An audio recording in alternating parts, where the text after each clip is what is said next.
Assalamualaikum warahmatullahi wabarakatuh. Alhamdulillah, kita ketemu kembali nih dalam praktikum statistik analitik. Kali ini materinya adalah teknik pembuangan data. Yang pertama, kita akan pelajari bagaimana teknik membuang data dengan cara Dickson. Metode Dickson ini biasanya digunakan pada data tunggal, seperti contohnya berikut. Ada beberapa langkah yang harus diperhatikan nih.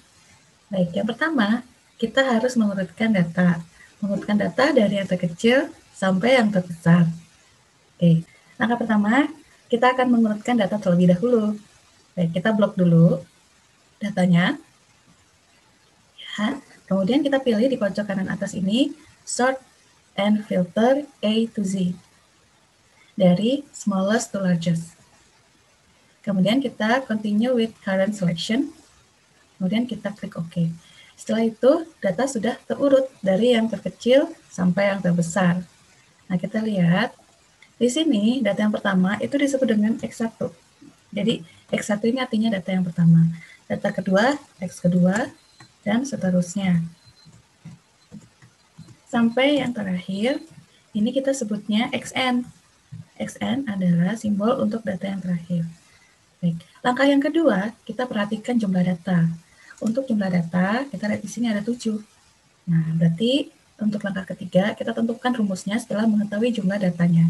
Ya, di sini jumlah datanya 7, berarti kita menggunakan Dickson untuk data 3 sampai 7. Ya.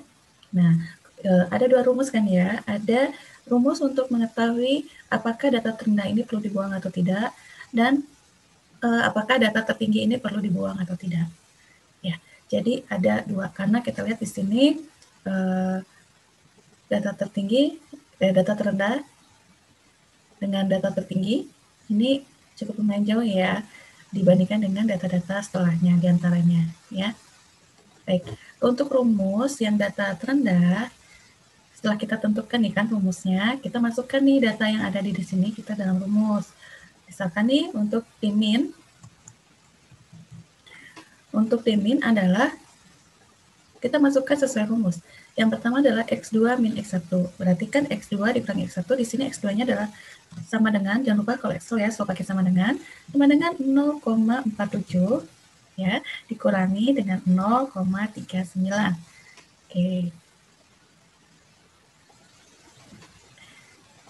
Oke, kemudian kita kasih kurung dulu ya. 0,47 dikurangi 0,39 tutup kurung dibagi ya, slash gitu ya, dibagi dalam kurung XN min X2. Kita lihat XN-nya adalah 0,99 dikurangi dengan X2-nya, yaitu adalah 0,47. Nah, enter. Nah, ini adalah Dmin, yaitu 0,153846. Nah, kita lihat di tabel di modul ya, itu ada dekritis. Ada dekritis di mana untuk jumlah data 7, dekritisnya adalah 0,569. Ya, dekritis adalah 0,569 ya. Baik. Kita berarti ada kesimpulan nih di sini. Kesimpulannya adalah Dmin 0,153 ya, boleh dibulatkan 0,154, boleh. Itu lebih kecil dari dekritis. Ya, lebih kecil dari dekritis dengan nilai 0,569. Maka data terendah tidak perlu dibuang.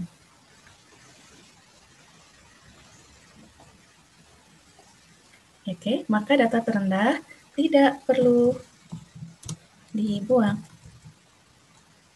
Baik. Sekarang yang Dmax. Dmax ini kita masukkan ya angkanya ke dalam rumus. XN, di sini XN-nya jangan lupa sama dengan dalam kurung XN-nya berapa? XN-nya adalah 0,99. Dikurangi XN-1. Artinya XN-1, berarti ini kan XN-nya data ke-7 ya. Berarti XN-1 artinya data ke-7 dikurangi 1 berarti data ke-6 ya. Data ke-6 berarti 0,76. Oke, dikurangi dibagi dengan XN dikurangi X1. Nah, kita lihat di sini XN-nya adalah 0,99 dikurangi X1. X1-nya adalah 0,39. Nah, sama dengan. Kita lihat di sini. Berarti kesimpulannya adalah, nah kita lihat dekritisnya itu sama ya, karena jumlah datanya 7, baik Dmin maupun Dmax menggunakan dekritis atau detabel yang sama ya. 0,569. Kita berarti ada kesimpulan di sini ya. Kesimpulannya adalah Dmin dalam mohon maaf. Baik, kesimpulannya adalah Dmax dalam kurung 0,3833 itu lebih kecil dari dekritis 0,569 ya. Nah, dari sini kita bisa tentukan maka data terbesarnya tidak perlu dibuang karena Dmax lebih kecil dari dekritis.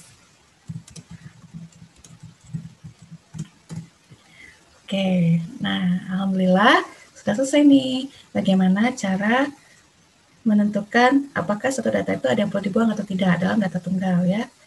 Sekarang bagaimana kalau ternyata hasil Dmin-nya lebih besar ya, salah satu ini Dmin atau Dmax-nya lebih besar dari dekritis. Kalau lebih besar dari nilai dekritisnya, maka data tersebut harus dibuang. Terus kita akan menguji lagi setelah dibuang ini apakah tersangka berikutnya yang misalkan ya kasusnya di sini misalkan hasilnya Dmin itu lebih besar dari dekritis, maka nilai Dmin-nya ini harus dibuang. Artinya 0,39 ini kan dibuang. Nah, berarti kita punya tatanan data baru. Nah, kalau dibuang kita punya data baru. Berarti udah nggak pakai lagi yang ini. Ini sudah dihapus data yang terkecil ya. Kalau Dmin-nya lebih besar dari dekritis, maka Dmin-nya data terakhir kita buang. Maka di sini akan menjadi data pertama, data kedua, data ketiga, data keempat, data kelima, dan data keenam. Ya, ini juga akan berubah.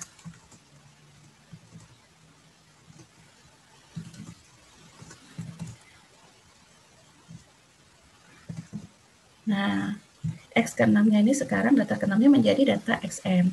Nah, kalau ada yang dibuang, berarti kita harus menguji lagi. Belum berhenti sampai di situ ya. Kalau ada yang dibuang, kita harus menuju ke data yang terkecil kedua. Setelah yang dibuang, dan kita uji kembali. Kita uji terus sampai tidak ada data yang dibuang. Alhamdulillah, kalau pertama kali kita menguji, dua-duanya ternyata tidak perlu dibuang, ya berarti aman datanya. Tapi kalau salah satu baik Dmin maupun Dmax-nya ada yang lebih besar dari dekritis, artinya kan data tersebut dibuang. Nah, berarti kita harus menguji kembali data berikutnya yang setelah yang dibuang.